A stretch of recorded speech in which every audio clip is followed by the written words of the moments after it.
सेना ने जब प्रेस कॉन्फ्रेंस की और उस दौरान जो जानकारी दी, मैं वो एक स्टेटमेंट पे अपने दर्शकों को सुनाना चाहती हूँ जो अभी हमारे साथ जुड़े हैं। ऑपरेशन सिंदूर 22 अप्रैल को पहलगाम में हुए विभत्स आतंकवादी हमले के शिकार मासूम नागरिकों व उनके परिवारों को न्याय देने के लिए लॉन्च किया गया था। इस कार्रवाई में 9 टेररिस्ट कैंप्स को टारगेट किया गया और पूरी तरह से इसे बर्बाद किया गया। तो आपने ये स्टेटमेंट सुना और प्रोफेसर मुनी, मैं इस पर आपकी टिप्पणी सर जरूर चाहूंगी। जिस तरह से सर इस प्रेस कॉन्फ्रेंस को कंडक्ट किया गया, लोग इसके बारे में बात कर रहे हैं, मतलब कर्नल सोफिया कुरैशी मंच पर आई, उधर दूसरी तरफ हमने देखा एक और फीमेल ऑफिसर एयरफोर्स से थी जिन्होंने हमले की जानकारी दी। ये अपने आप में एक बहुत बड़ी मैसेजिंग थी सर ऑपरेशन सिंदूर को लेकर, क्योंकि एक तस्वीर हिंदुस्तान ने वो देखी थी जहां पर पहलगाम में एक नवविवाहिता अपने पति के शव के पास बैठी है और वो तस्वीर अपने आप में इस पूरे पहलगाम हमले का एक सिंबॉलिक पिक्चर बन गई थी। और आज हमने देखा जब सेना की ये प्रेस कॉन्फ्रेंस हुई, उसमें फीमेल ऑफिसर्स आई और उन ऑफिसर्स ने बताया कि कैसे आतंक की फैक्ट्री पर सेना ने ये कार्रवाई की है, ये एक्शन लिया है और ऑपरेशन सिंदूर इसका नाम होना। सर बड़ी बात है, दूर तक जानी चाहिए, दूर तक गई क्या? नहीं, मैं आपकी बात मानता हूं इसमें कि ये एक फौज से और एक एयरफोर्स से दोनों से रिप्रेजेंटेटिव्स और दोनों फीमेल रिप्रेजेंटेटिव्स थी। In a very dignified manner they said कि जो कुछ हुआ है उसका पूरा ब्यौरा दिया। आप भूल रही हैं उसके साथ साथ फॉरेन सेक्रेटरी भी वहाँ थे। तो ये दिखाता है कि फॉरेन मिनिस्ट्री और डिफेंस मिनिस्ट्री दोनों साथ हैं, दोनों एक तरह से एक ही मैसेज को कन्वे करना चाहते हैं। तो ये भी बात में ध्यान में रखिए और इसका असर अच्छा होना चाहिए। लेकिन एक दो बातें मैं आपके डिबेट में लाना चाहता हूं, पता नहीं आप उसको ठीक समझेंगे कि नहीं समझेंगे। पहली बात तो ये कि देखिए, जो हमने टेररिस्ट हब पे अटैक किया है उनको डिस्ट्रॉय किया है, लेकिन वहां से जो टेररिस्ट लीडर्स हैं, सरगना जो लोग हैं, वो भाग गए वहां से पहले से ही।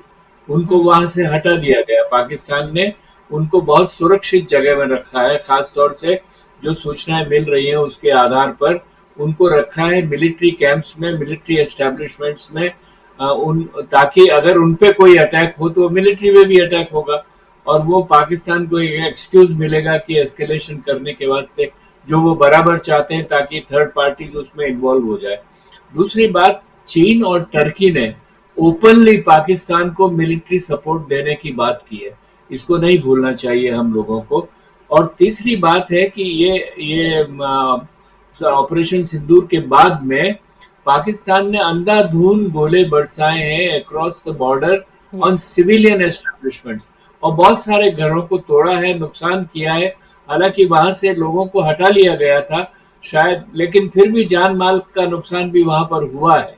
तो ये भी एक तरह से पाकिस्तान का रिटेलिएशन में गिनना चाहिए। ये नहीं मानना चाहिए कि उन्होंने रिटेलिएट नहीं किया है। हमारे लोगों को मारा है उन्होंने, और ज्यादा मारा है, और बिना निहत्थे लोगों को बिना किसी कसूर के खाली पे बम्बार्डमेंट किया है उन्होंने across the border on civil establishments and civilian populations. तो ये भी हमको हमारे डिबेट में ध्यान रखना चाहिए कि अभी अनफोल्ड करेगी सिचुएशन, अभी हम लोग उसके सर आपने बहुत इंपॉर्टेंट बात की है और मैं इसी पॉइंट को अभिषेक मतिमान सर आपके पास मैं चाहती हूँ आप थोड़ा सा इसको एलैबोरेट करें हमारे दर्शकों के लिए।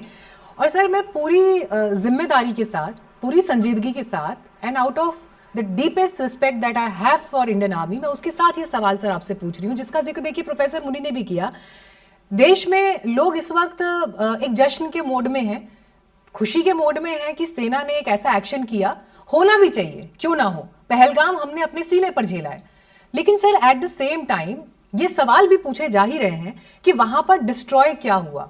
हम इतने भीतर तक गए, वहां पर हमने स्ट्राइक्स को अंजाम दिया, लेकिन क्या 15 दिन के पीरियड में वो आतंकी वहीं बैठे हुए थे, या जिसका जिक्र भी प्रोफेसर मुनी यहाँ पर कर रहे थे, जो उनके टॉप कमांडर्स हैं या सुप्रीमोज हैं, उनकी मौजूदगी, पाकिस्तान की सेना तो प्रोटेक्शन देती है ना बकायदा उनको, और उनका वहां पर मिलना या उनका वहां पर पाया जाना, ये तो फिर मालूम चल जाएगा जी आपके यहीं पर बैठे हुए थे, फेस सेविंग कहां से आप करोगे।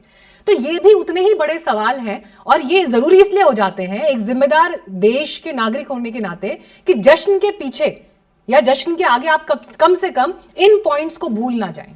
पॉइंट्स इनफैक्ट मुनी साहब ने पहले प्रोजेक्ट किए हैं। पहली बार जब वो बोल रहे थे तो उन्होंने बोला कि भारत के 3 से 4 एयरक्राफ्ट पाकिस्तान ने मार गिराए हैं, और भारत को ये क्लेम किया गया है और भारत को इसका जवाब देना चाहिए, क्लैरिफिकेशन देना चाहिए। ठीक है, मेरे हिसाब से, और जब से कल रात से फॉलो कर रहा हूं, कोई भी रिस्पॉन्सिबल अथॉरिटी की तरफ से ये खबर आई नहीं है। ये सोशल मीडिया पे फैलती हुई खबर है, जो कि उस अटैक के करीब 1 घंटे बाद से फ्लोट करने लगी थी कि 5 जहाज, 3-4 तो इन्होंने कम बोले, क्लेम तो ये हो रहा था कि 5 जहाज इंडिया के बस एक पाकिस्तान चीज ने गिरा अपडेट दिए करूंगी हैं। सर, बस एक चीज अपडेट करूंगी। ग्लोबल टाइम्स जो चाइना का भी पेपर है, उसमें भी इस तरह की खबर पब्लिश हुई। हालांकि अभी उसको एक्स प्रोफाइल पर भारत के मेरे ख्याल से विदेश मंत्रालय का ये हैंडल है, उसकी तरफ से डिनाई किया गया है और ये कहा गया है कि ऐसी फेक खबरें आप ना फैलाएं, ना पब्लिश करें, जस्ट फॉर द रिकॉर्ड। बिल्कुल, बिल्कुल।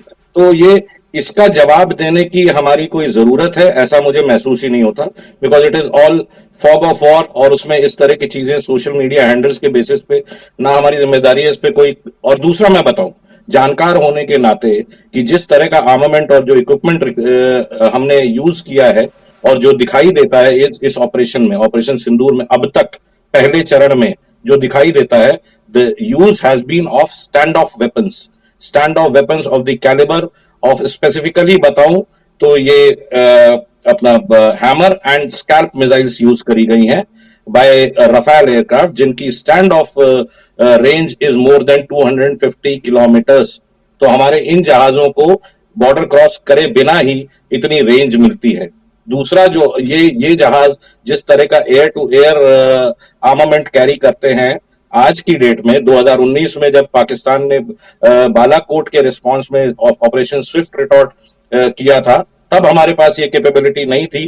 तब एमराम्स होने के नाते, F-16 पे एमराम्स होने के नाते, Pakistani air force had an edge. आज की डेट में रफेल आने के बाद, even in air to air combat, Pakistani air force aircraft will not dare to come close to Indian air force aircraft.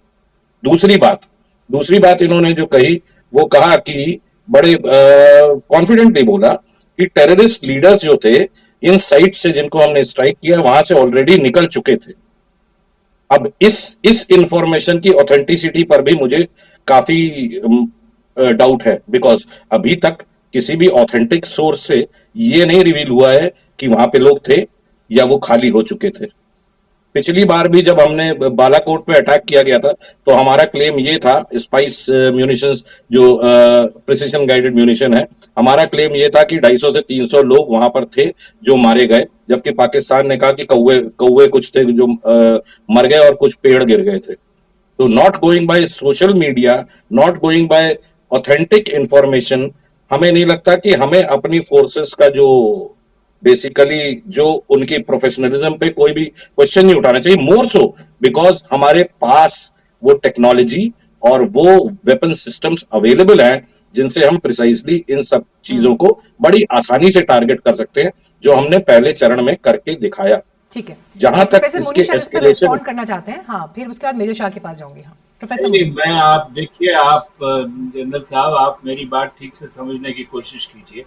मैं कह रहा हूं ये इंटरनेशनल मीडिया में है जो पाकिस्तान का क्लेम है, वो हमें उनको डिनाई करना चाहिए, रिफ्यूट करना चाहिए।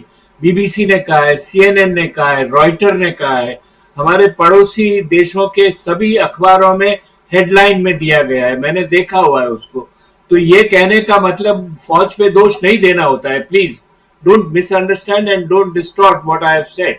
सो नहीं सर, व्हाट आई फौज एम पे सवाल सेइंग खड़ा इज कि करने का जो बात नहीं हो जो रही है जी। इंटरनेशनल कम्युनिटी ने ये जो आप गलत, अगर अफवाह है, फेक न्यूज है, उसको जो फैला रहे हैं, तो उनको स्नब करना चाहिए।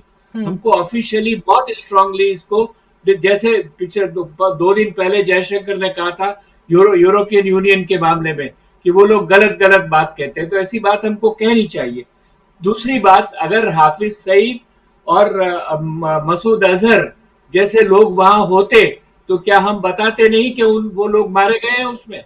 हम लोगों ने बताया है, हमारा मीडिया हमको ये कह रहा है कि उनके रिलेशंस मारे गए, उनके सिस्टर और ब्रदर इन लॉ मारे गए। ये न्यूज मैं इंडियन दूरदर्शन से और हमारे इंडियन मीडिया से मैं कह रहा हूं, अगर उसमें हाफिज सईद मारा जाता, अगर उसमें मसूद अजहर मारा जाता, तो हमें उसकी सूचना मिलनी चाहिए थी ना।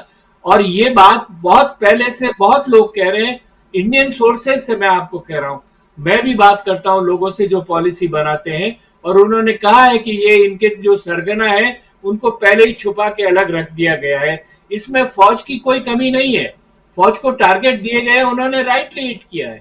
पाकिस्तान ने उनको पहले से ही बचा के रखा हुआ है। ये बात गलत नहीं है, इसको this is not a fake news.